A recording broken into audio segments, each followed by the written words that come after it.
Somewhere on the outskirts of an old town, hidden in dense forests and constant fog, stands an abandoned sanatorium. It hasn't welcomed patients for many years, yet stories about it continue to live on. Locals speak of strange illnesses, mysterious experiments, and people who simply vanished without a trace. No adult dared to go there alone, and teenagers preferred to avoid the place entirely, as if the building itself radiated something unexplainable. Legends of the sanatorium were passed down from generation to generation. Some said it was a place to treat incurable diseases. Others claimed it was a site for experiments on the human mind. Some swore they had seen shadows in the windows, heard whispers in the corridors, and noticed strange symbols on the walls, which would vanish as suddenly as they appeared. Each year, the stories grew darker and the fear deeper. One day, a group of students decided to investigate the rumors. They wanted to film a documentary video about the abandoned place shrouded in mystery. Each had their own motive. Some wanted to test their courage, others sought online fame, and some were simply fascinated by the supernatural. They brought cameras, flashlights, maps, and small devices for recording sound. As they drove along the narrow forest road, the fog thickened, and the trees seemed to lean toward the ground, obscuring the path. Faint, strange symbols could be seen carved into the bark of the older trees. Nobody had drawn them recently, yet they seemed alive, as if silently observing every step. When they arrived at the sanatorium, the old gates creaked open, as if warning them not to enter. The building looked empty, yet inside lingered a strange, almost tangible energy. The peeling walls, broken windows, and rusty doors gave the impression that no one had been there for decades. Still, the silence surrounding the building was unusual, as though it was watching. The students cautiously stepped inside. The floor was covered in a thick layer of dust, where footprints of previous visitors could be seen.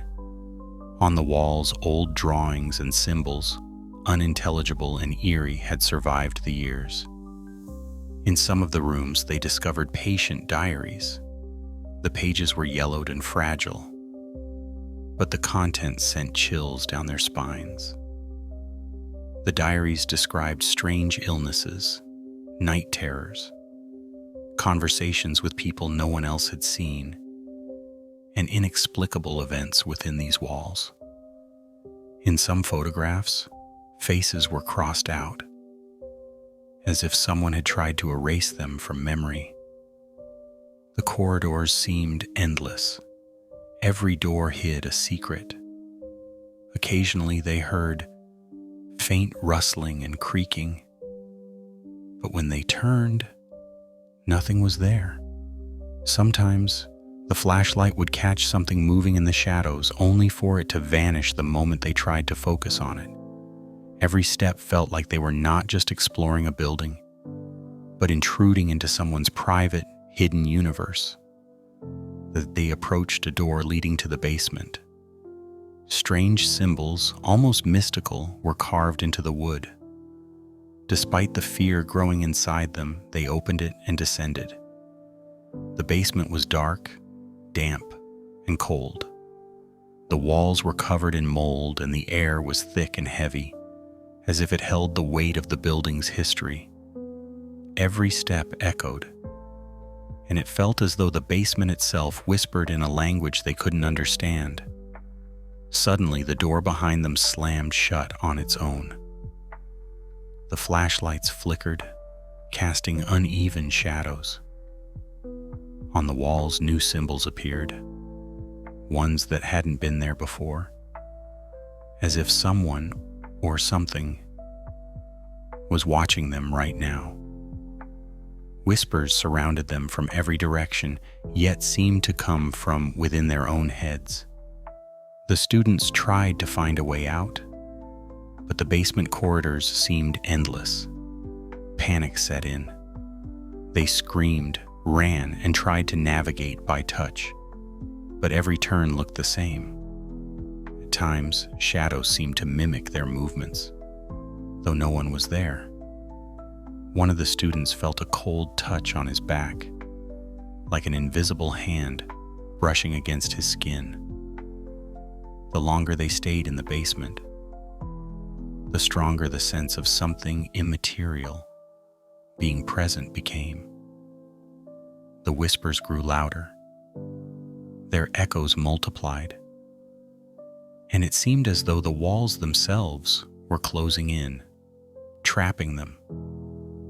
Cameras captured strange movements and silhouettes that vanished whenever light fell upon them. In a desperate attempt to escape, they threw flashlights and cameras aside, running blindly.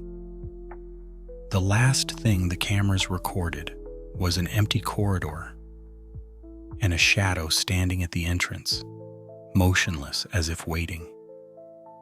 No one could tell whether it was a person, a ghost, or something else entirely. When dawn finally came, the students emerged from the sanatorium, their eyes still filled with fear and disbelief. They vowed never to return. The sanatorium remained in the forest, shrouded in fog and shadows guarding its secrets. It remembers everyone who has stepped across its threshold and perhaps still waits for new visitors to add their stories to its walls. The legends live on. Anyone passing by can hear faint whispers barely audible in the mist. Some say that if you listen closely, you can understand what the abandoned sanatorium is saying. But not everything hidden is meant to be found, and not everyone is meant to hear it.